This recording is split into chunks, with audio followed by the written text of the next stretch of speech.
జై శ్రీరామ్. అందరికీ నమస్తే అండి.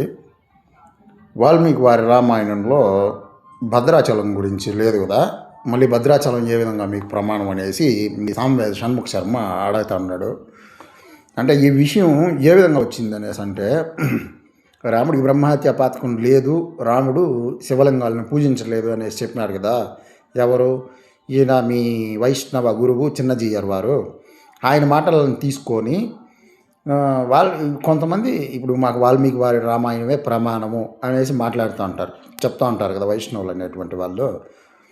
ఈ వాల్మీకి వారి రామాయణం మాకు ప్రమాణం అనేటువంటి దాన్ని ఉదాహరణగా తీసుకొని ఈ సామ్వేద షణ్ముఖ శర్మ అతను మాట్లాడుతూ ఉన్నాడు. మీరు ఎట్లా వాల్మీకి వారి రామాయణంలో లేదు కాబట్టి రాముడు శివలింగాలను పూజించలేదని మీరు ఎట్లా అనుకుంటారు, వాల్మీకి వారి రామాయణమే మాకు ప్రమాణం అనేసి మీరు ఎట్లా మాట్లాడతారు అని ఇతను అంటూ ఉన్నాడు. ఇతనే మళ్ళీ ఏమంటా ఉన్నాడంటే, భద్రాచలం గురించి కూడా వాల్మీకి రాయలేదు కదా, వాల్మీకి రామాయణంలో లేదు కదా, మళ్ళీ భద్రాచలం ఎట్లా ప్రమాణం అవుతుంది ఇట్లనేసి అంటా ఉన్నాడు. వీళ్ళకి అట్లా పోయి ఎట్లా వచ్చి భద్రాచలం మీదనే కన్ను. ఎందుకంటే ఈ స్మార్తులకి భద్రాచలాన్ని ఆక్రమించేయాలా, ఆడ పిండాలు పెట్టాలా, ఆడ క్షుద్ర పూజలు చేయాలా, వీళ్ళు శాంతులు హోమాలు, వీళ్ళ దినాలు తద్దినాలు, వీళ్ళ పిండాలు పిండాకుడులు చేసి డబ్బు దొబ్బాలా అనేదే వీళ్ళ ఉద్దేశం అనమాట.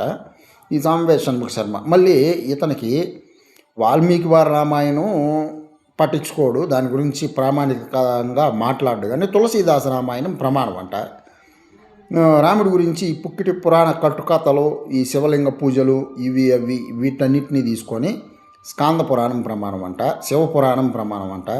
అన్ని పుక్కిటి పురాణాలు రాముడి గురించి శివలింగాల పూజల గురించి ప్రమాణాలు వీళ్ళకి.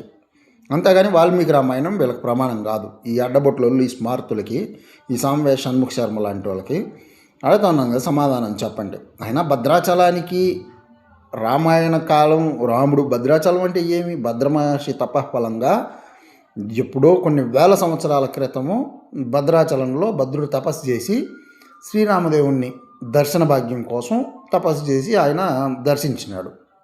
ఆయన తపఫలంగా ఆయన రాముడు శంకుచక్ర చతుర్భుజాలతో సీతమ్మ వారిని వామాంకం మీద ఆసీనురాలైందామె.